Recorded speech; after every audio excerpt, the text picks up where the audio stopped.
আসসালামু আলাইকুম, আশা করি সবাই ভালো আছেন। তো অনেকে ভাবতেছেন এতগুলা মাটির পাতিল দিয়ে কী করব। তো এগুলার ভিতরে হচ্ছে আখের গুড় রাখবো। আর মাটির পাতিলে রাখলে এগুলা অনেক দিন ভালো থাকে। এগুলা কিন্তু আপনাদের জন্যই। তো সামনে রমজান আসতেছে, রমজানে অনেকে হচ্ছে আখের গুড়ের শরবত পছন্দ করে, এর জন্য। আর এখানে আমি পানি দিলাম এই কারণে, কারণ পাতিলগুলা হচ্ছে নতুন। এই নতুন পাতিলগুলা ভালো করে ধুইয়া রোদে শুকাইতে হবে, তারপরে এটার ভিতরে গুড় রাখতে হবে, তাহলে প্রায় 6-7 মাস ভালো থাকবে।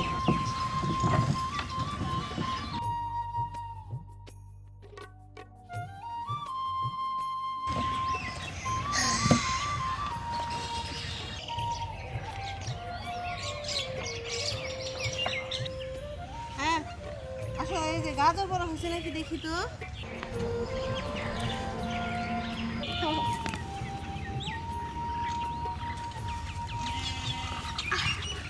মা এত ভারী কেন? এই দেখো পেয়েছি। না, তোমাকে দিলাম আমি এটা, ঠিক আছে। কি হইলো তোমার? এই দেখো আমি অবাক হয়ে গেছি। তুমি অবাক হয়ে গেছো? তুমি পেলে কোথায় থেকে? এখান থেকে তুমি খুঁজো।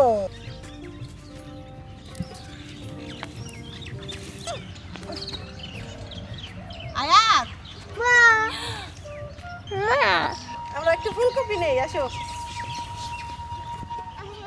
দেখো তো কোনটা বড় হয়েছে। আর দুটো হয় না। এটা তো অনেক বড় হয়েছে, এটাই নেই আমরা। হ্যাঁ, না ওঠাও এখন। হ্যাঁ, উঠবে। তো বাবা উঠছে, পাতা ভেঙে দিই। কত সুন্দর হয়েছে। মা এগুলা খরগোশরে দিও না। মা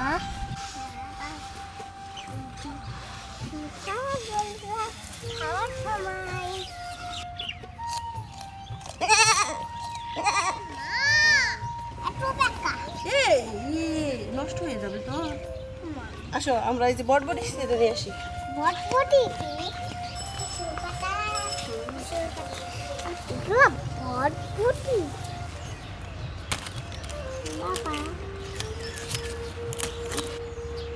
দিলাম, ধরো।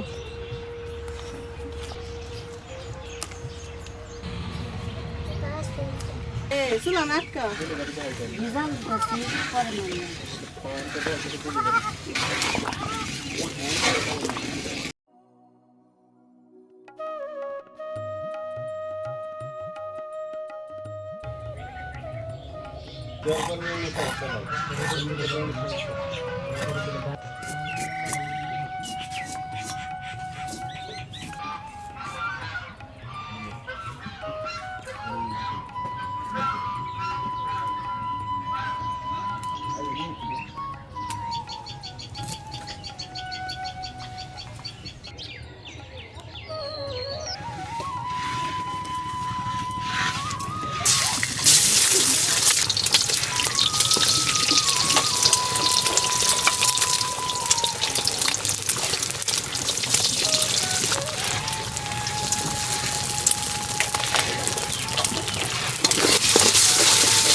ডিমটা ভাজা হয়ে গেছে, এখন উঠিয়ে নিব।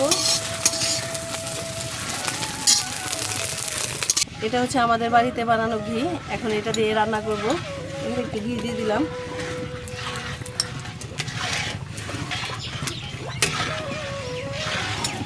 এখন হচ্ছে আদা কুচি দিয়ে দিলাম, রসুন কুচি। আমাদের বানানো ঘি কে কে নিয়েছেন, তাদের কাছে কেমন লাগছে কমেন্টে জানায়েন। ঘিয়ের সুন্দর একটা গ্রান বেরোইছে। পেঁয়াজ কুচি, কাঁচামরিচ ফালি, গাজর,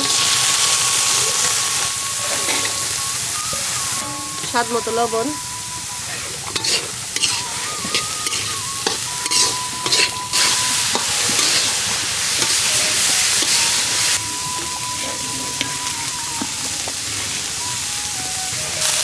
একটু গোলমরিচের গুঁড়া,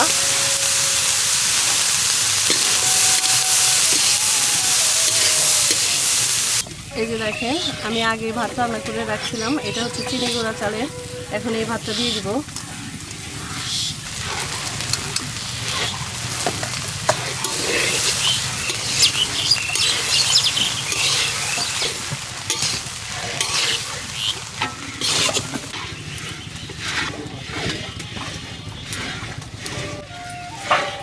ফ্রাইড রাইস দিয়ে খাওয়ার জন্য চিকেন ফ্রাই করব।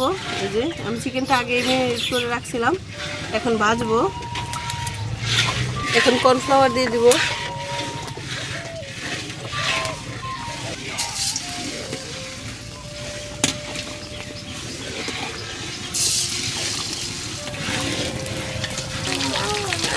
আমিও বানাবো।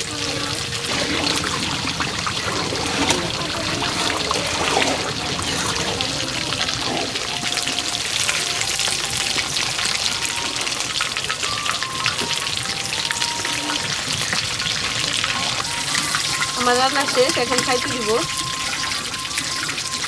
আয়াত আসো, এই যে দেখো হয়ে গেছে আম্মা। এই যে দেখো হয়ে গেছে। এই যে হ্যাঁ। আয়াত কি খাবে তুমি? খাও চিকেন ফ্রাই। চিকেন ফ্রাই খাবা? হ্যাঁ। তুমি কি হাত দিয়ে খেতে পারো?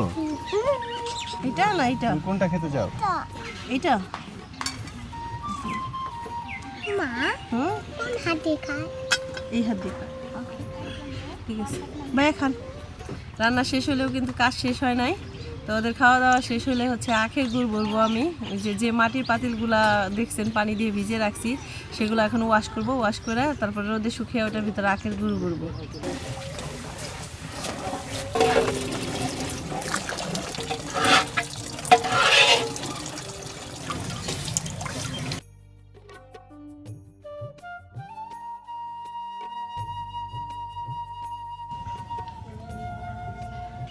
এই দেখেন হাঁড়িগুলো আমি ধুয়ে শুকা দিয়েছিলাম রোদে, সারাদিন রোদে শুকাইছি। এখন এটার ভিতরে গুড় ভরবো।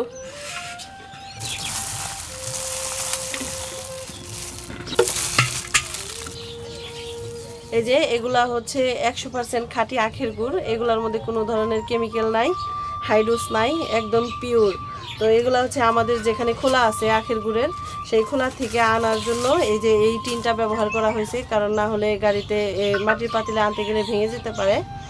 আর আনার পরে এটা থেকে আমরা হচ্ছে মাটির পাতিলে সংরক্ষণ করতেছি যেন অনেক দিন ভালো থাকে। তো আপনাদের যদি কারো ঘি, মধু, তারপরে আখের গুড় লাগে, স্ক্রিনে 2টা নাম্বার আছে, এখানে হোয়াটসঅ্যাপ আছে, মেসেজ দিতে পারবেন কিংবা কল করে অর্ডার করতে পারবেন। তো সাথেই থাকেন।